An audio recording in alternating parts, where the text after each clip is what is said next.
Inilah sosok Berbalina Barang, pejuang pendidikan di pelosok Tanah Toraja yang rela mengorbankan tenaga, pikiran, dan waktunya untuk suatu tujuan yang mulia. Di Lembang Puang Bebe Masakada Kecamatan Simbuang, ia mendedikasikan hidupnya mengajar anak-anak sekolah di bagian pelosok Tanah Toraja tanpa pamrih. Berbalina Barang adalah pengabar Injil dari Gereja Toraja. Ia lahir pada 23 Mei 1969 di Nusu, Kabupaten Mamasa. Berusia 54 tahun, Berbalina Barang sudah dikaruniai 4 anak serta 2 orang cucu. Suaminya sehari-hari bekerja di kebun. Berbalina telah mengabdikan separuh hidupnya atau 23 tahun untuk mendidik anak-anak di tempatnya bertugas yang jauh dari ibu kota, di mana infrastruktur belum memadai. Pengabdian Berbalina dimulai dari SD Kristen Tanete pada tahun 2000. Dan 4 tahun kemudian Berbalina pindah ke SD Kristen Buangin Kecamatan Simbuang hingga saat ini, dan sudah memiliki 30 siswa dengan guru yang terbatas. Ironisnya meski usianya sudah setengah abad, namun hingga kini Berbalina masih menumpang di atas lahan dari belas kasih warga setempat. Dalam kondisi serba terbatas, Berbalina tak putus memanjatkan syukur kepada Sang Pencipta. Tekadnya membara untuk terus mengajar dan berharap anak-anak yang diajarnya dapat berguna bagi nusa dan bangsa.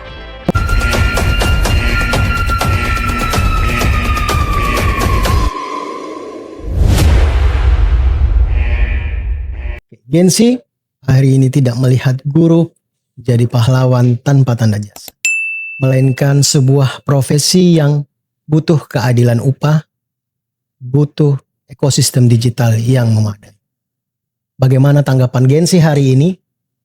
Hari ini Polisi Corner akan membahas bersama salah satu narasumber yang memang fokus untuk meningkatkan dan peduli terhadap pendidikan hari ini.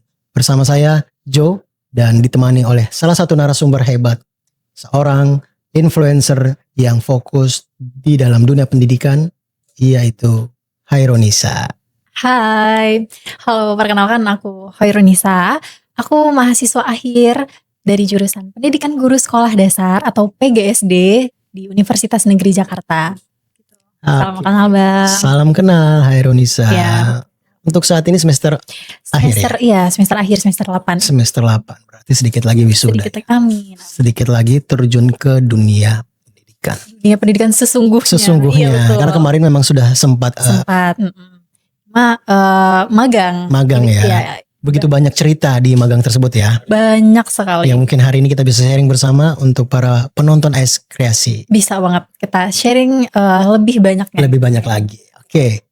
Sebelum saya masuk ke pertanyaan, Khaironisa saat ini menurut kamu setuju nggak tentang istilah pahlawan dengan tanpa tanda jasa?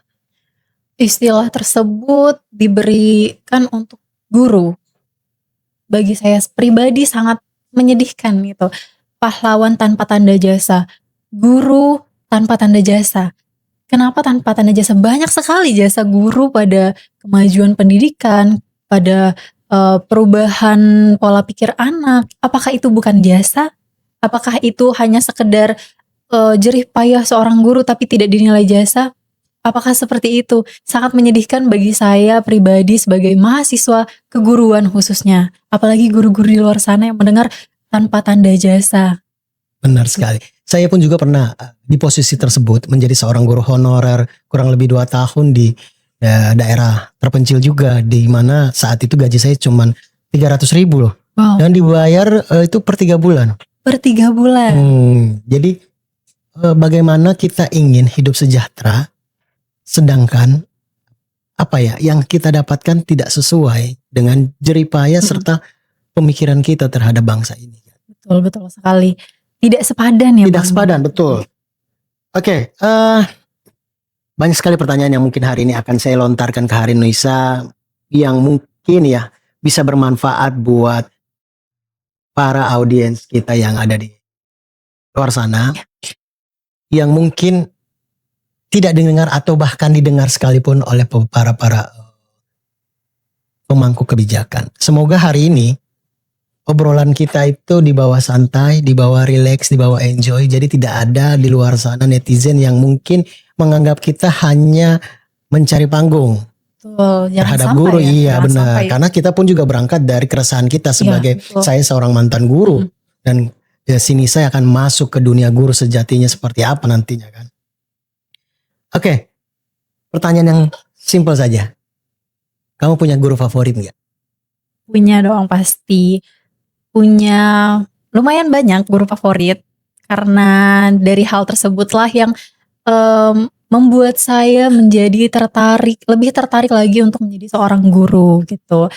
Di beberapa tingkat pada saat saya SMP, ada beberapa guru favorit yang membuat saya menjadi, wah ternyata guru sangat diidam-idamkan, karena mulai dari tata cara mengajarnya, mulai dari perasaan yang disampaikan pada saat mengajar itu sangat sampai beda loh Bang rasanya kalau Betul. misalnya kita diajar dengan ya udah gitu, dengan taruh buku terus tidak dijelaskan, dengan guru yang mengajar dengan perasaan. Nah itu sangat sampai dengan pelajaran itu yang awalnya saya tidak suka menjadi suka, itu berkat gurunya. Benar. Tergantung gurunya, matematika yang sulit sekalipun itu bisa masuk dengan mudah karena gurunya memang memberikan kita motivasi, memberikan kita semangat untuk kamu bisa mengerjakan ini gitu. Ini tidak sulit sebenarnya gitu.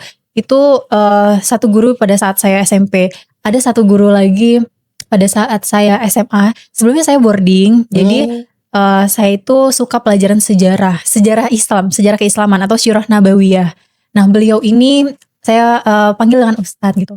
Beliau ini Masya Allah sekali pada saat belajar, pada saat memberikan cerita, itu kita dibawa ke dalam cerita tersebut. Makanya kenapa sejarah ini saya pikir membosankan, tapi pada saat beliau menyampaikan itu benar-benar 180 bahkan 360 derajat saya menyukai sejarah itu. Saya bisa membuat saya nangis, membuat saya terharu, bukan Karena mungkin main. gurunya menggunakan teknik storytelling kali. Betul, storytellingnya nyampai ke perasaan murid-muridnya itu tidak semua guru tuh dapat. Betul. Karena memang apa ya, hal tersebut juga butuh pembelajaran ekstra juga Betul. menjadi seorang tenaga pendidik ketika mereka menyampaikan yang disebut materi ya. Iya betul sekali. Oke.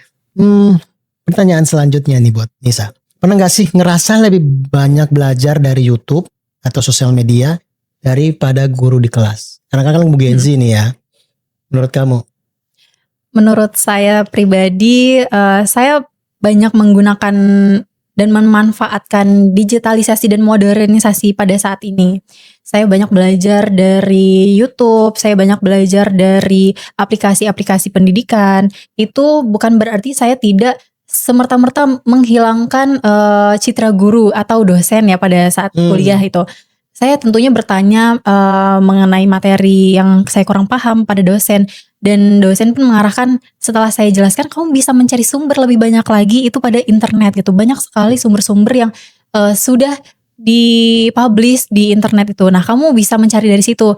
Dan saya pun memikirkan, oh iya betul, kenapa tidak kita manfaatkan di era teknologi yang sangat maju ini gitu. 50-50 lah. Betul, karena memang sejatinya kita itu harus punya guru lah ya. Betul. Untuk membimbing kita ketika ada informasi yang masuk. Ya. Sebagai bahan filterisasi kebenaran. Betul dan banget. memvalidasi tersebut. Nah, kalau kamu harus milih, nih pertanyaan berat nih. Kalau kamu harus milih menjadi seorang guru kah atau menjadi seorang konten kreator di era saat ini? Wah, lumayan berat. Berat ya. Berat. Jadi sebenarnya pilihannya ada plus minus dan pastinya dengan pertimbangan ya Bang. Saya lebih memilih untuk menjadi seorang content creator. Why? Because Ya, saya suka berbagi, saya suka menceritakan pengalaman apa yang saya dapat kepada orang lain dan tidak berharap saya dipandang lebih baik dari mereka, bukan. Cuma jadi sebagai teman sharing aja teman kali. Sharing aja, dan alhamdulillahnya kalau misalnya mereka mendapat insight dari apa yang saya ceritakan, pengalaman yang saya dapat atau buruk-buruk yang saya dapat tapi jangan mereka rasakan gitu. Pengalaman apa memang kamu dapatkan menjadi seorang guru magang? Sebagai guru magang. Iya benar, menjadi seorang guru magang saat kamu kemarin di lapangan. Oke, untuk pengalaman sebenarnya banyak sekali pengalaman yang baiknya dan luar biasanya yang belum pernah didapatkan pada saat bangku kuliah gitu. Yang pertama sih pasti kita disiplin waktu. Jadi untuk waktu, karena seorang guru itu yang diutamakan disiplin waktunya. Jadi masuk 6:30, pulang jam 3 atau jam 4. Itu benar-benar membuat hari saya menjadi wah, seru juga. Tiap hari bangun pagi, tiap hari harus naik busway, tiap hari harus jalan kaki. Dan itu membuat saya tersadar bahwa kita itu dibentuk pada saat kita melalui proses yang ternyata tidak mudah gitu. Dibentuk melalui proses. Iya, dibentuk melalui proses. Nah, dari situ saya mulai terbiasa tuh. Yang tadinya kan kalau misalnya kita kuliah, kita bisa berangkat jam 8, jam 9, atau bahkan siang karena ada kelas siang gitu. Nah, kalau kemarin pada saat magang itu kita dituntut jam 6 harus sampai, harus ada pembiasaan gitu. Nah, selain itu juga banyak sekali perasaan-perasaan menyenangkan bertemu dengan anak-anak. Terus juga mereka mengerti apa yang kita sampaikan, itu rasanya wah luar biasa. Luar biasa ya. Dan selain menjadi kemarin guru juga, kamu juga aktif di organisasi juga ya katanya. Iya. Luar biasa, ini perempuan hebat loh. Selain dia Alhamdulillah. fokus menjadi seorang influencer, dia juga pun fokus di organisasinya dia. Boleh kasih sebut gak sih apa organisasinya? Ada organisasi di kampus lah itu. Oke. Jadi buat teman-teman ya yang tahu organisasinya Nisa, komen-komen ya. Boleh kasih tahu di bawah ya. Oke, Nisa. Semenurut kamu nih, menjadi obstacle atau menjadi menjadi penghambat seorang Gen Z saat ini untuk fokus di dunia pendidikan khususnya menjadi guru itu apa? Penghambat ya. Iya, karena pasti ada. Betul Di sekali. setiap generasi itu pasti punya obstacle-nya masing-masing, punya penghambatnya masing-masing. Nah, menurut kamu nih sebagai warga Gen Z, kalau saya kan milenial, Ya. apa yang menjadi penghambat untuk mereka ini fokus untuk menjadi seorang guru di dunia pendidikan saat ini? Ya, penghambat, kita realistis aja ya terkait dengan gaji guru. Itu mungkin Gen Z ini banyak maunya. Oke. Gen Z ini banyak maunya, mau ini, mau itu, wishlist ini, wishlist itu, yang belum di checklist gitu kan. Cuma kalau melihat lagi dengan kenyataan realita yang ada gitu, kalau gaji guru itu seberapa sih gitu? Apalagi guru di Indonesia, berapa sih gaji guru di Indonesia gitu? Kadang itu yang membuat pikiran-pikiran atau kita switch karir atau kita tidak usah melanjutkan, kita ngambil jurusan lain, kita tinggalkan jurusan kependidikan ini. Itu sering terbesit. Jadi yang pikiran. menjadi penghambat utama adalah upah ya, salary mereka ya. Karena ya kita harus realistis aja ya. Di era sekarang itu memang ya logika tanpa logistik kayaknya nggak masuk akal juga ya. Tidak masuk akal. Betul. Nah itulah yang menjadi Gen Z ini merasa kayaknya saya nggak cocok nih jadi guru ya. Betul banget. Saya cocoknya mungkin jadi seorang influencer mungkin yang hanya bercerita, berbagi pengalaman, endorsan masuk. Masuk. 2 digit dapat. Betul. Nah itulah yang memang saya rasa peran pemerintah harus hadir bagaimana untuk memperbaiki tatanan pendidikan yang saat ini mungkin ya belum sempurna. Iya. Nah, disitulah kita, Nisa dan saya sebagai orang yang memang juga bagian daripada dunia pendidikan, saya pernah berkuliah di pendidikan juga, merasa hal ini harusnya menjadi concern utama pemerintah saat ini. Harus. Jangan tidak melek. Dalam artian ini penting, bagian penting gitu. Betul. Jangan ditinggalkan apalagi ditutup gitu. Betul. Karena memang kita lihat kejadian masa lalu di mana saat Jepang dihancurkan oleh Amerika, yang pertama mereka lakukan adalah mengambil guru-guru terbaik dari belahan dunia manapun untuk kembali menciptakan sumber dayanya manusianya. Betul. Dan sampai akhir ini pun mereka masih bisa bertahan kan. Ya. Oke, kita lanjut ke pertanyaan selanjutnya yang mungkin agak intens ataupun mungkin agak sensitif. Tapi saya rasa ini agak ringan lah untuk kita bahas. Kamu tahu nggak berapa gaji guru honorer di Indonesia saat ini? Untuk gaji guru rata-rata ya, gaji guru honorer di Indonesia itu pasti di bawah 1 juta. Oke. Dalam kasus ini di luar yang mereka sudah sertifikasi ya? Ya betul. Yang ini masih honorer. Pure honorer. Pure honorer. Yang 1 jamnya hanya kadang 35.000, 50.000 gitu. Dan untuk di daerah saya sendiri masih di bawah 1 juta, yaitu kisaran 300 sampai 500.000 per bulan. Oke, benar sekali. Karena memang menurut data yang sempat saya baca juga, ada di beberapa daerah, khususnya di daerah timur sana, itu masih 300.000 per bulan. Dan mereka dibayarnya juga kadang rata-rata 3 bulan sekali ya. 3 bulan sekali. Itu. Dan mirisnya lagi di Indonesia itu tidak masuk di dalam 20 besar upah guru terlayak. bahkan Masuk. 30. Termasuk tidak layak berarti ya. Betul. Karena yang pertama kan di Luxembourg itu kan, Ya. kemudian di Jerman. Nah, itulah makanya menjadi miris terlihat di mana sumber daya alam kita itu tidak mampu menunjang kehidupan kesejahteraan para guru-guru kita. Padahal mereka itu lahir dari seorang Pendidikan guru. Iya betul. Kita bisa tahu ini, bisa tahu itu kan otomatis di bangku sekolah. Iya. Semua melewati bangku sekolah. Betul, Bahkan sekalipun pejabat yang di atas kita betul. tidak mungkin tidak melalui bangku sekolah. Iya, justru menjadi seorang pejabat wajib bersekolah. Nah, makanya di zaman era Soeharto wajib sekolah. Iya. Tuh 9 tahun itu wajib sekolah. Nah, di era itu baru dibenarin menjadi 12 tahun. Karena saking pentingnya dunia pendidikan saat itu kan. Nah, pertanyaan selanjutnya buat kamu. Menurut kamu kenapa profesi guru masih dianggap mulia, tapi secara materi masih banyak yang sengsara? Miris ya pertanyaannya. Sangat miris. Seperti dicabik-cabik hati ini. Tuh. Karena dianggap mulia. Seorang guru yang meluangkan waktu, tenaga, pikiran, bahkan rela-rela seperti kasus yang kemarin. Betul.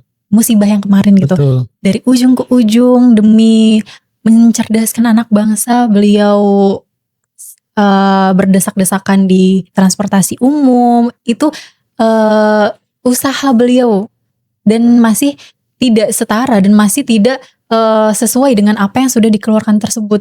Mulia, sangat mulia sekali. Jika orang awam seperti kita tidak di sekolah formal dan tidak ada gurunya, lalu siapa yang mengajari kita gitu? Siapa yang memberikan kita pengarahan pada saat pembelajaran 12 tahun yang tadi? Itu siapa gitu? Dan kenapa mirisnya masih kurang setara gitu Bang? Masih jauh sekali dari kata setara gitu. Itu mirisnya. Sangat profesi yang mulia, cuma tidak dipandang dua mata, cuma sebelah mata gitu. Benar. Jadi bukan menjadi tujuan utama orang untuk menjadi guru. Iya. Biasanya menjadi guru itu karena orang-orang yang memang panggilan hati. Panggilan hati.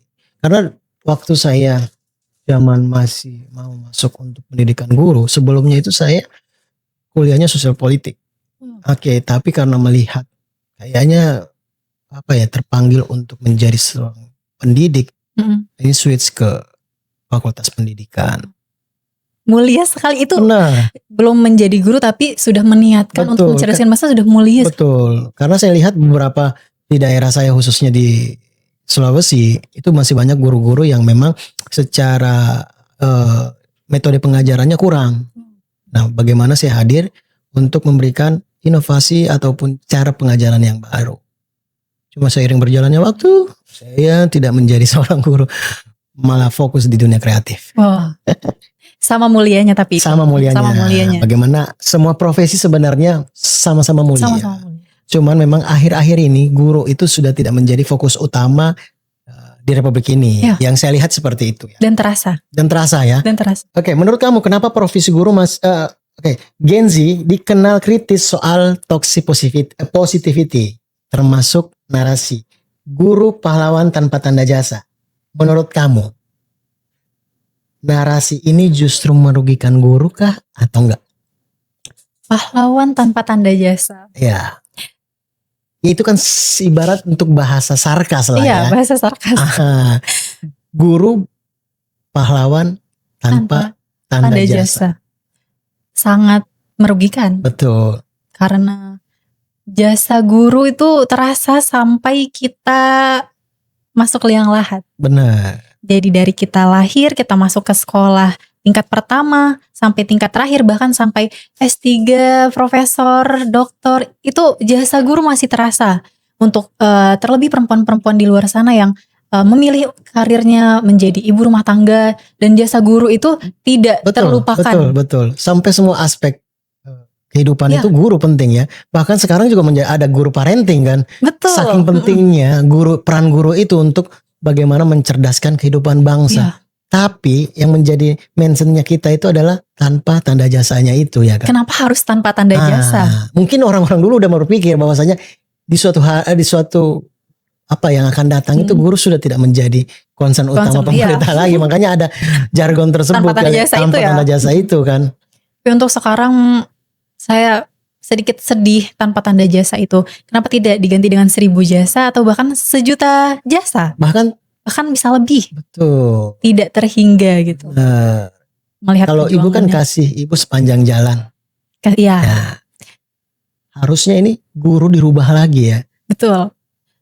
Guru adalah pahlawan dengan 1000 jasa. Dengan 1000 jasa. Mungkin 1000 jasa masih dikit lah Masih ya. dikit. Dan itu masih kurang. Betul. Tapi setidaknya lebih baik daripada tanpa tanda jasa. Iya, begitu. Itulah yang membuat akhirnya bahasa tersebut tidak lagi menjadi concern utama kita untuk memperbaiki kehidupan Ya. guru tersebut kan, karena memang sudah dibuatin kata-kata tersebut Betul. ya.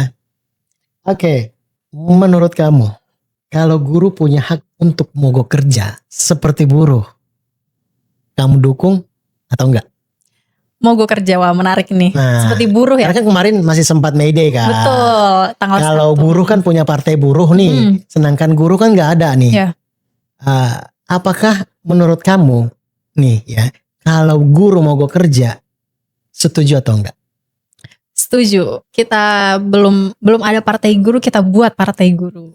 Iya ya, Iya. Gen Z harusnya Gen Z. menjadi Pendobrak ya? pendobrak. Betul, Karena di pendobrak. negara-negara lain rata-rata Gen Z sebagai penggerak. Ya. Nah, bagaimana Gen Z sekarang itu harusnya lebih kritis lagi, jangan sibuk push mobil aja.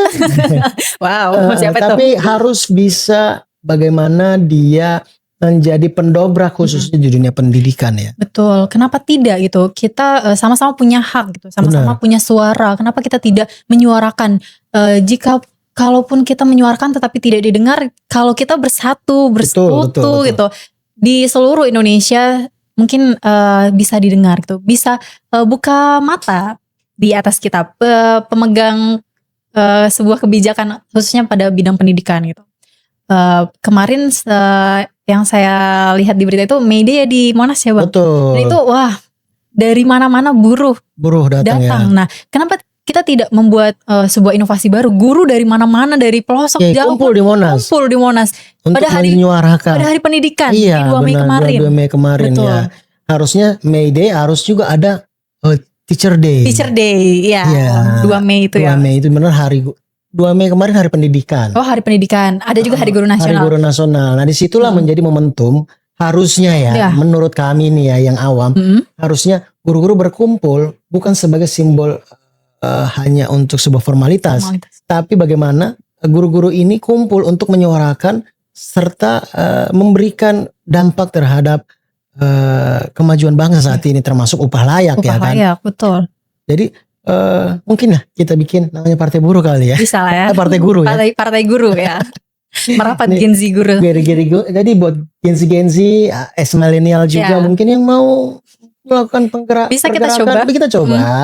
kita coba. Kita buat sebuah perubahan. Benar, agar guru ini semakin punya tempat lah, Iya.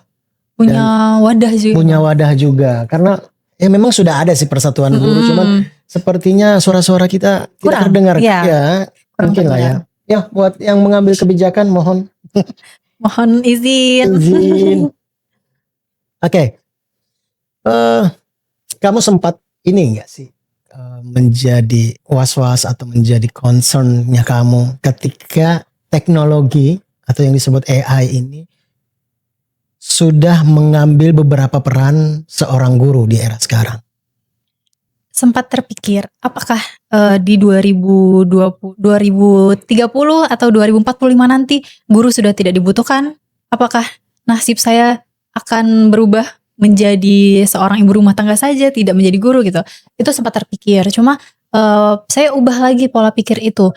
Bisa AI ini atau kecerdasan intelijen ini bisa membantu kita, bisa 50-50, bisa meringankan pekerjaan. Bukan yang sangat semerta-merta dihilangkan. Tidak ada tugas guru, tidak ada lagi tugas tukang parkir misalnya diganti dengan AI, semua diganti dengan AI.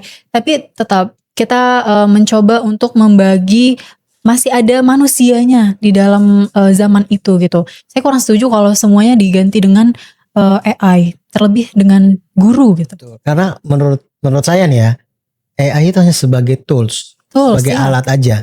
tetap kembali ke manusianya sebagai pilot tools tersebut. Karena bagus-bagusnya AI tanpa ada sentuhan manusia tidak akan menjadi sesuatu yang indah untuk dilihat. Karena sentuhan manusia itu Tuhan sudah ciptakan memang sedemikian rupa untuk menghasilkan karya-karya hebat. Ya, banyak sekali buktinya. Apalagi untuk guru ya Bang, kita harus punya perasaan, harus punya naluri untuk bagaimana menyampaikan pelajaran itu dengan baik gitu. Bukan semerta-merta menjelaskan lalu ditinggal, tapi kita punya perasaan bagaimana anak ini, semua anak bangsa itu bisa cerdas, semua anak bangsa itu bisa membuat perubahan yang besar di tahun-tahun yang akan datang. Nah, itulah dari perasaan dan naluri seorang guru yang tidak ada di AI itu. Oke, jadi menurut kamu apakah yang tidak bisa digantikan AI dari seorang guru? Ya, itu. Apa? Perasaan seorang guru dan juga peran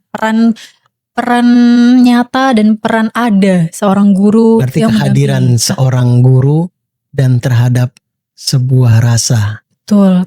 Oke, karena ayah memang nggak bisa, nggak bisa di depan, sangat tidak bisa. Mungkin kalaupun memang misalnya ada robot dengan basic AI juga, saya rasa tidak akan mampu menggantikan seorang guru dengan gesturnya dia, dengan ciri khasnya dia saat mengajar. Betul. Karena kan setiap guru mempunyai cara dan metode dia untuk mengajar kan. Ada yang mungkin lucu, ada yang mungkin terkenalnya galak, guru killer pasti ada di zaman dulu kan, dan itu menjadi mengingat kita, oh dia nih guru killer gua nih, ya kan? Tapi nempel nih pelajarannya gitu. Nah, AI itu ataupun robot itu nggak bakalan bisa untuk menggantikan. Jauh banget Bang, nggak bakal bisa. Beda. Karena, seperti contoh kita tanya langsung ke guru atau tanya ke ChatGPT atau Gemini gitu. Itu sangat berbeda sekali. Mungkin dari ChatGPT ini bisa memberikan seluruh sumber dari luar negeri. Benar. Tapi perasaan puas dijawab dengan seorang guru itu berbeda rasanya. Benar. Apalagi kalau misalnya itu guru favorit kan. Dia nggak masuk pun kita jadi sedih. Betul. Kehilangan kok kemana guru ini kan. Betul. Nah, itulah yang menjadi sesuatu yang mungkin tidak akan bisa digantikan dari AI tersebut ya. Menurut kamu nih ya, sebagai Gen Z, kamu lebih sering nanya ke ChatGPT atau ke guru langsung? Untuk saat ini karena posisi juga sudah semester akhir dan intensitas bertemu dengan guru atau dosen di kampus itu sudah sedikit dan kurangnya waktu, jadi lebih kepada ChatGPT. Cuma tidak mengurangi rasa untuk bertanya langsung dengan dosen. Khususnya kalau dosen tidak bisa, itu saya ambil optionnya ke ChatGPT gitu. Iya benar. Tetap utamakan dengan guru gitu. Karena tadi beda rasanya kita bertanya langsung dengan bertanya dengan ChatGPT gitu. Ada hal-hal yang tidak bisa ChatGPT sampaikan kepada kita gitu. Ada hal-hal yang memang tidak pas gitu. Jadi misalnya kita tanya A, ChatGPT jawabnya B, C, D, E, A-nya tidak terjawab gitu. Tapi kalau dengan guru, dengan dosen itu karena beliau memiliki pengalaman yang banyak, itu relate sekali dengan mahasiswa kita gitu, dengan siswa-siswa yang lain gitu. Oke, kita masuk ke kebijakan dan politik pendidikan. Bagaimana peran pemerintah dan kebijakan pemerintah saat ini terhadap dunia pendidikan. Nah, pertanyaan saya, kamu pernah dengar gak program Merdeka Belajar atau P3K? Sejauh mana yang kamu tahu itu beneran membantu atau enggak? Pastinya pernah Bang, karena kita kan dalam dunia lingkup pendidikan ya pasti kita update lah dengan hal tersebut gitu. Cuma yang saya lihat dan saya rasakan terutama pada pribadi sendiri gitu, dalam P3K tidak jauh beda dengan kata sebelumnya gitu. Maksudnya dalam artian P3K ini sama aja gitu, tidak ada bedanya, masih dengan gaji segitu, masih dengan kurangnya kesejahteraan itu, cuma beda nama aja gitu, biar refresh aja mungkin ya, biar terlihat lebih pop up lagi aja gitu, nggak yang honorer kan bahasanya lama banget ya gitu, bahasa jadul ya gitu. Sekarang lebih ini lagi, lebih keren lagi lah P3K. Kalau di dunia korporasi kan internship namanya. Ya internship. Honorer tapi dengan waktu yang tidak terbatas. Kasian gitu kan. Untuk Merdeka Belajar juga belum merata, masih banyak sekali contoh-contoh, jangankan di pelosok negeri kita, di pinggiran kota, ibu kota kita masih banyak sekali kurangnya pemerataan merdeka belajar yang katanya merdeka, tapi apa yang merdeka itu? Apakah pemerintahnya yang merdeka? Apakah siswa? Apakah gurunya? Itu sangat terlihat jelas jawabannya siapa yang merdeka gitu. Oke, berapa sering isu guru dan pendidikan menjadi pertimbangan kamu dalam memilih wakil rakyat? Wah, kalau ini jangan ditanya sih Bang, karena kita bakal berkecimpung dan nyemplung masuk ke dalam dunia pendidikan. Iya. Pastinya kita mengharapkan dan sangat-sangat mau mendapat pemimpin yang concernnya atau programnya tuh di dunia pendidikan ini di show up gitu, di update, jangan cuma yang lain gitu. Betul. Karena siapapun butuh pendidikan itu Benar, pada benar, saat benar. ini gitu. Bagaimana kita melihat program-program yang akan dijalankan, bagaimana dengan background beliau itu, apakah memang layak untuk kita pilih, layak untuk kita suarakan suaranya gitu, Betul. untuk menjadi pemimpin kita yang mana untuk membawa perubahan tersebut yang tadinya kita masih down di dunia pendidikan. Jika kita memilih pemimpin ini, pasti kita pertimbangkan Oke, programnya. yang menarik nih. Kalau kamu menjadi menteri, misalnya amin. menteri pendidikan ya. Amin. Ada Ya lah kan? bercita-cita ke sana. Betul, kita nggak tahu nasib Ya, seseorang kan. betul. Kalau kamu jadi menteri pendidikan, program 100 hari kerja kamu, apa yang akan kamu lakukan? 100 hari kerja ya.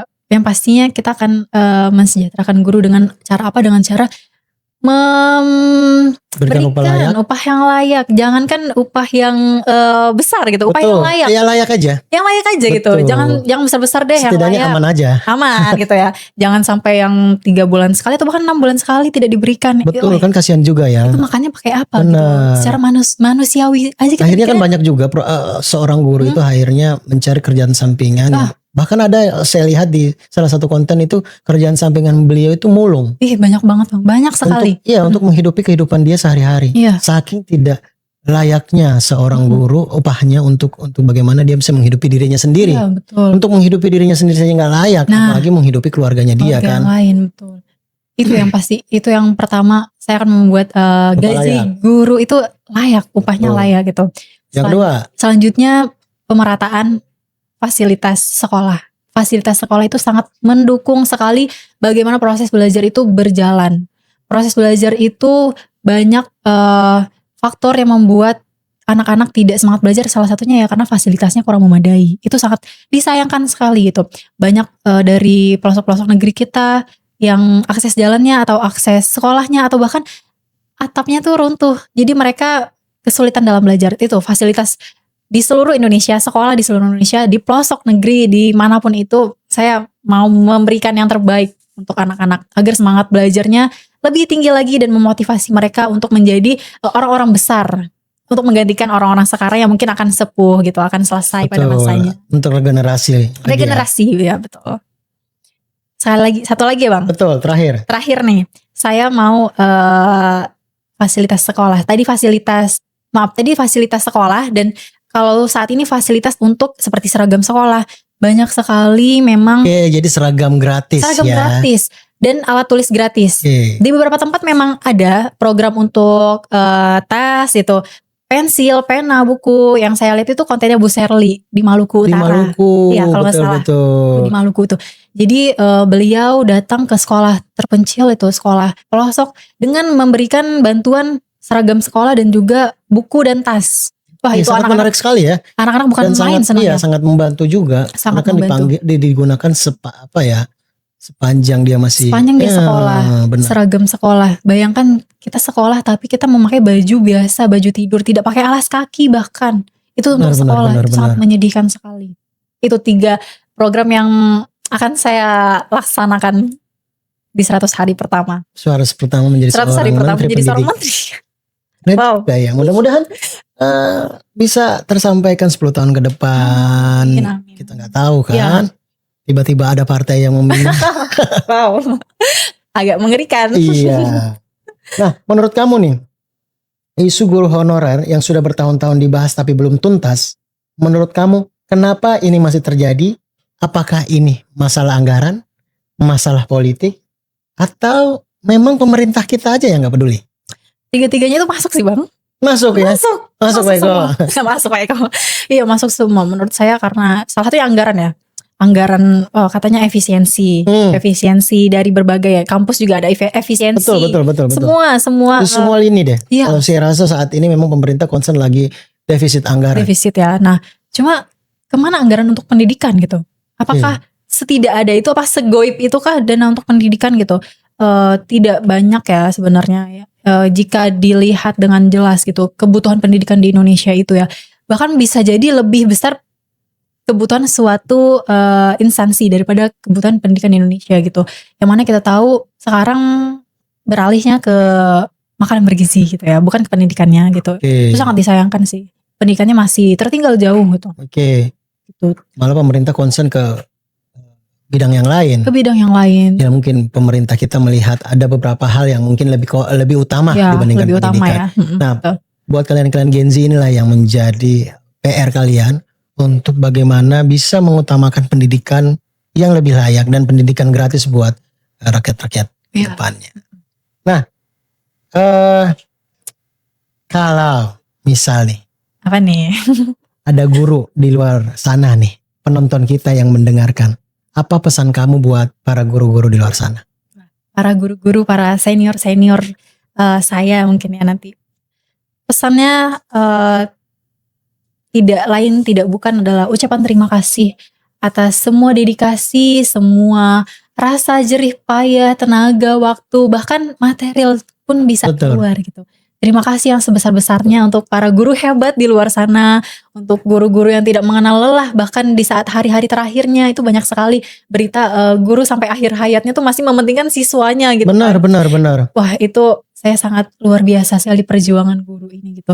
Tidak henti-hentinya saya mendoakan agar guru-guru di luar sana mendapatkan lebih layak lagi, dan kita mencoba untuk berusaha memberikan yang terbaik pastinya untuk anak-anak kita, untuk anak-anak bangsa. Mencerdaskan anak bangsa ini tidak mudah loh gitu, tapi dengan keyakinan, dengan tekad yang kuat, dengan kemampuan seadanya yang kita punya sekarang, kita pasti bisa. Dan semangat, jangan putus asa, untuk terutama untuk guru-guru Gen Z seperti saya, calon-calon guru Gen Z seperti saya, jangan putus asa. Banyak halang rintang di depan, tapi kita pasti bisa melewati karena niat kita baik, dan insya Allah kita dinilai amal ibadahnya gitu.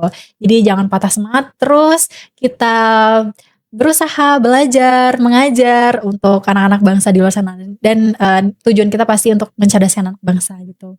Gitu aja Bang. Terima kasih sebanyak-banyaknya untuk guru-guru senior terutama gitu. Apalagi guru-guru saya yang membentuk saya hingga sampai pada saat ini gitu. Guru-guru yang membuat saya menjadi termotivasi itu tidak bisa menjadi Hairunisa saat ini adalah peran guru juga ya. Betul, tidak jauh-jauh dari peran guru itu tersebut. Nah, ini pesan buat pemangku kebijakan, yang pengambil kebijakan. Apa pesan Gen Z nih, pesan Hairunisa buat mereka-mereka yang mengambil kebijakan terhadap dunia pendidikan saat ini? Pada saat ini, khususnya dalam dunia pendidikan, apa kendala yang memang dirasakan sampai pada saat ini dunia pendidikan itu masih tertinggal jauh gitu? Itu sebuah pertanyaan yang harus dijawab dengan mereka sendiri gitu. Kenapa begitu? Apakah dunia pendidikan ini tidak sepenting itu? Apakah anak-anak dari para pengambil keputusan ini tidak membutuhkan guru lagi? Apa bagaimana gitu? Jangan melihat jauh ke tempat lain, tapi ke keluarga sendiri, misal anaknya. Betul. Atau saudara-saudaranya apa tidak membutuhkan guru gitu. Tolonglah, kita sama-sama punya hak. Guru itu sama-sama punya suara dengan profesi yang lain gitu. Setidaknya jangan pandang sebelah mata. Kita punya dua mata diberikan oleh Tuhan gitu. Kenapa tidak pakai dua-duanya untuk melihat guru gitu? Guru itu bukan untuk gila hormat atau bagaimana, tapi setidaknya layakanlah guru ini. Berikanlah keputusan-keputusan. Berikanlah. Guru hanya ingin dilihat keberadaannya. Berikanlah keputusan. Berikanlah sebuah peraturan yang memang bisa mensejahterakan guru. Tidak usah kaya ya, tidak usah kaya. Sejahtera hidup gitu. Sejahtera pun bukan sejahtera yang hidup bergelimang harta, bukan. Cukup ya, sekedar cukup aja. Itu semoga tersampaikan kepada pengambil keputusan di atas kita ini gitu. Oke, pertanyaan terakhir sebelum kita tutup. Menurut kamu, bagaimana posisi guru 10 tahun ke depan, dan apa peran Gen Z 10 tahun ke depan terhadap dunia pendidikan? Posisi guru 10 tahun yang akan datang, wah, tidak terasa sebenarnya 10 tahun itu cepat. Dan Gen Z mungkin akan menguasai 10 tahun itu gitu Oke, ya. Gen Z akan menguasai Iya. dunia ya. Gen Z akan menguasai dunia. Jadi kita berusaha bagaimana dengan kebijakan-kebijakan yang sebelumnya yang kurang tepat kita buat menjadi lebih baik lagi. Dan khususnya untuk teman-teman Gen Z sekarang ya, kita lebih melek lagi tentang bagaimana sih keadaan dunia pendidikan pada saat ini. Kita susun sedikit demi sedikit strategi yang kita bangun untuk mencapai 10 tahun yang akan datang. Apakah guru ini akan menjadi lebih buruk atau lebih baik, itu semua nasibnya ada di tangan kita. Karena jika kita tidak peduli dengan hal itu, maka siapa lagi akan peduli? Pemerintah atau siapapun itu, mungkin mereka akan melihat covernya saja gitu, tidak melihat ke bagian dalam. Yang bagian dalam yang tahu itu hanyalah kita sebagai guru-guru yang ada di dalamnya. Jadi kita buat inovasi, buat strategi bagaimana nanti pendidikan di Indonesia lebih dilihat lagi dan bahkan lebih baik dari bidang-bidang yang lain gitu. Pendidikan Indonesia bisa dikenal mancanegara seperti di Eropa ya Bang, di Finlandia itu, wah pendidikan mereka tuh sangat luar biasa banget. Kita bisa menduduki tingkat masuk 20 lah gaji guru itu salah satunya. Gitu Yang ya. tadi ya sesuai Betul, data yang kita betul. lihat. Berharap gaji guru setara dengan gak usah Luxembourg lah. Wah, Minimal Jerman di peringkat minimal kedua. Jerman, wah. Keren sekali sih itu udah, Itu wah, menurut data kemarin 1,63 miliar per tahun. per tahun. Kira-kira itu gaji Kita 100 juta aja kayaknya per tahun gak dapat lah Gak ya. dapet, gak dapet Kalau di itu. daerah ya. Ini 1,63 miliar. M ya, bukan ratus juta lagi. Betul. Luar biasa. Sangat ya tadi disejahterakan gitu. Oke. Teman-teman AIS Kreasi, khususnya Policy Corner, di balik semua data yang kita sempat obrolkan hari ini, masih banyak peran-peran guru yang mulai tergeser. Dan juga kepedulian terhadap guru mulai meredup. Iya. Menurut Sedih sekali. Gen Z. Hmm. Semoga dengan podcast ini bisa berbagi cerita terhadap teman-teman di luar sana, sehingga pengambil-pengambil keputusan bisa berperan dan memberikan dampak terhadap guru khususnya. Khususnya guru ya. Saya Joe dan Saya Khairunisa. sampai jumpa di Policy Corner selanjutnya. Bye-bye. Bye, terima kasih.